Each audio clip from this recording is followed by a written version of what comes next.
Hi, this is Linda. This is my first time recording a podcast and also the first episode of my podcast. You will be hearing me talking for maybe 10 or 20 minutes because I don't have anyone to record this with me, so it might be a little bit boring, but whatever. In this podcast, I'll be talking about my reviews on Tannhäuser by Richard Wagner, presented by the Metropolitan Opera. Before starting anything, I do have to apologize because this episode is supposed to be recorded December 1st, which is just the day after the season premiere, but I did have something else to do, so it's kind of delayed. Okay, back to Tannhäuser itself. As most of the people know, something that did happen on the day of November 30th is that a bunch of climate protesters started screaming and protesting when Christian Johanber, the baritone, started singing Wolfram's second act aria. Und sie, mir zeiget sich ein Wunderbrunnen. I'm sorry, I cannot pronounce. I am sorry that I cannot speak German, and I don't want to offend any listener who speaks German. But the translated version is, before me a miraculous spring appears. I mean, we're talking about spring, which is kind of related to climate, so I guess that's the reason why the protesters started yelling at that point. So I was there, and to be honest, I thought it was some random kind of uncreative rearrangement that the Met did. I mean, they sometimes do make some unclever choices in terms of arrangement, but whatever. Looking back to the programmer, I am pretty sure that it is not a new production or something. I think it might also be a random musician in the orchestra just accidentally dropped their instruments or so. However, after 10 seconds, I start to realize what happened because it gets louder and louder, and people around me start chit-chatting, and I was also okay, there must be something happened. So I start recording, and I was sitting in the orchestra premium, and the initial protester was standing somewhere in the frontmost part of the left family boxes circle. It was really crowded, so I don't know much about what he said until the next day when the New York Times posted a news article about the night. Something I want to talk about is there no opera on that planet banner. I mean, such a creativist way of printing that in black and white. It is eye-catching but relatively boring. I don't really know how to describe it. To make a not that actual random metaphor, it is like the Met's orchestra's trumpet, always broken. If you ever went to Requiem on September, you will know what I'm talking about. The trumpets should all go to LaGuardia High School of Performing Art. Okay, so both of the protesters and the Metropolitan Orchestra should both start a GoFundMe. That's my point. And after the protester, there's another one on the right frontmost of the family box circle, just starts screaming after the first one had been taken away by the staff. Okay, fine, I guess. And Peter Gap went out, announcing that the opera will resume in a minute. And our poor friend Christine Johanber starts singing again. After 20 seconds, or not even just 2 sentences of the aria, and another protester went out, even crazier than the other two, because she is just literally sitting in the crowd. She is really loud, and she don't even have a banner. I mean, you can just pay $5 more to print another banner. Yeah, you don't have to save that $5. I mean, you're paying $100 or more than $100 to enter the mad and sitting in the orchestra level while you don't get the money to buy a banner. Well, like, okay, fine. She just like kept screaming, and it's a torturement for us.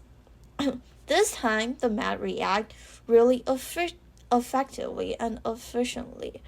They close the curtains and turn on the lights within 2 seconds. Security and staff get her out of the theater. The performance continued with weak lights on. Bad news for Christian Johanberg because a third of the audience got scared of that non-stop drama, so they just left the mat. However, the rest, including me, starts to view this opera in a different perspective, with our greatest gratitude for this baritone. To be honest, his performance is brilliant. I think the performance continued till the end of December, so if you can go and support Christian Johanberg and Metropolitan Opera, that would be really good. Back to the performance. Johanberg handled the situation well. Nothing stopped him from perfectly performing this aria. The weak light is a little bit distracting, but I'm grateful that this opera could continue, and Johanberg did a good job on his Met debut. Okay, back to the opera itself. Tannhäuser, full name, Tannhäuser und der Sängerkrieg auf Wartburg. Premiered in 1845 and completed in a substantial revised Paris version in 1861. The opera is set in the Middle Ages, and the story, in a nutshell, is that Tannhäuser is tired of being in place of Venus, which is just really a bunch of guys, performing the art of reproduction. And Tannhäuser decides to go back. After a lot of wrangling, finally he managed to come back. And he found a group of his old good friends. They together back to the castle. Tannhäuser met his first true love and decides to participate in a singing competition only for her. Then Tannhäuser accidentally revealed that he had been to Venus' place, violated the taboo. The king and the other peoples are really, really angry and almost kill him. But his love, Elizabeth, would use her own body to protect Tannhäuser. Finally, the king decides, he threw Tannhäuser into a group of people to go pilgrimage elsewhere to feel the power of the skier. As it turns out, all the other people came back, and Elizabeth did not see Tannhäuser. Tannhäuser fell to the trap, and his spirit almost drove back to Venus. Then everyone cried at the grave, only to have the popes came blossom and Tannhäuser will be forgiven. And the magic did happen after Elizabeth cried. Whatever. This plot is quite long with way more details than I said, but I don't want to waste too much space and time here. After all, this is an opera that can't get much shorter than 4.5 hour plus intermission. Wagner's spirit of emphasizing that the plot is just as important as the music is something that I greatly admired. And the overall aestheticism, or in German words, Gesamtkunstwerk, Gesamtkunstwerk, are just perfectly satisfied every audience. I won't mince words about my love for Tannhäuser. Creativity and aestheticism intertwine in 3 acts. A work of pure genius, complex, massive, and beautiful.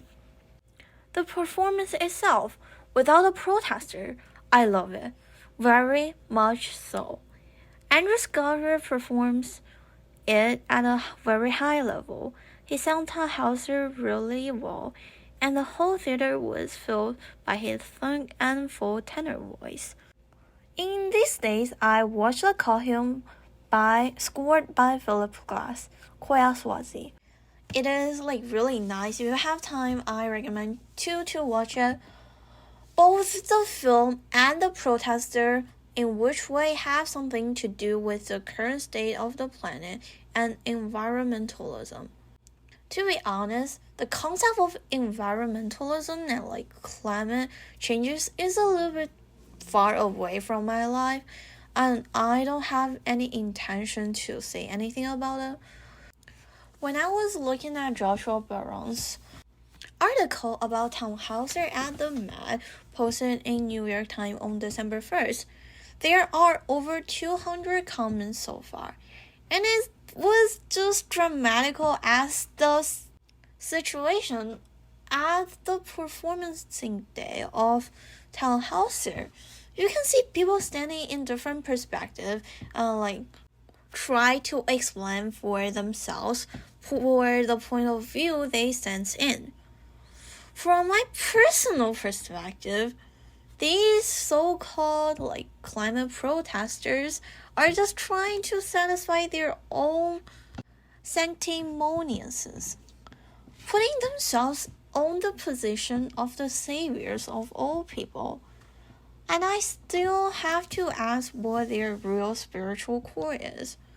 What I want to explore is why they so-called climate protesters can't think of any way of coexist. Is our voice are not being heard? From their own speech, a justification of violating other people's mental space and disrespecting the performance and the audience? Shouldn't the so-called unheard group feel the pain and anger even more, since they are the vulnerable group? I don't want to turn this podcast into an argumentative essay, because that's what I'm doing in school, but not mention the fact that the opera industry, which is already an downward spiral. You will see Peter begging for a donation every day, and comparing to the last season, the current one with a lot less production can illustrate that the fact that the opera, or even broader, classical music is falling status. Why is bowling a declining industry and destroy the sacred ground that the already small numbers of lovers want to guard? Why? From my personal interpretation, they are doing this for two reasons. First, they think that people who can afford to go to opera is demonstrating people who are reasonable for climate changes on the planet. Second of all, they want to create a social debate. And third of all, I said two reasons, but there's a third, I guess. They are trying to make the public feel the way they feel in such an extreme way. Okay, so first of all, opera has been why do you think opera is for elite?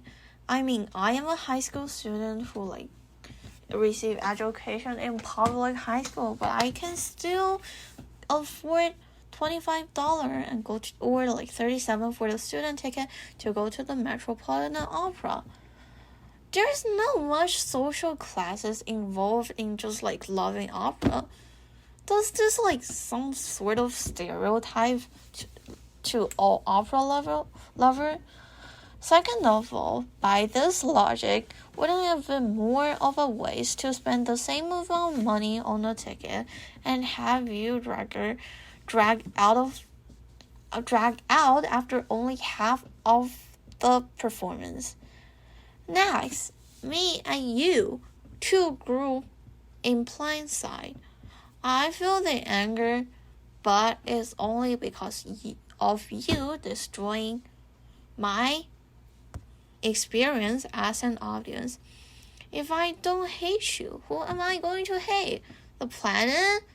Or people who are destroying this planet, which you don't even tell me who. Do you want me to hate?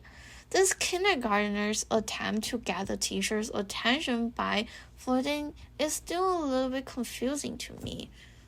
is not the future of the planet you want. It's just like sense of like self-satisfaction you get from being part of a niche group that does like eyes-catching things.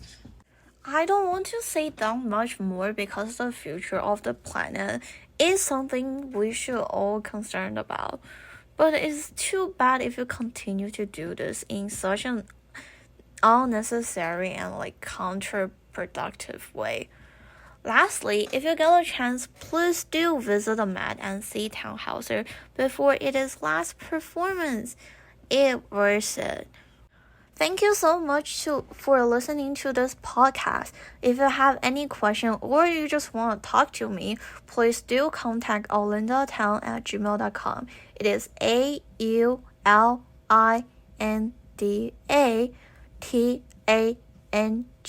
at gmail.com. If you got any like 1-day paid job or like internship, please do contact me because I need money to go to visit the Metropolitan Opera and go to other performances. And the next podcast will probably about the well-being concert series performed in Carnegie Hall, which I just visited on Friday. So I'll see you next week in the next episode. Have a nice day.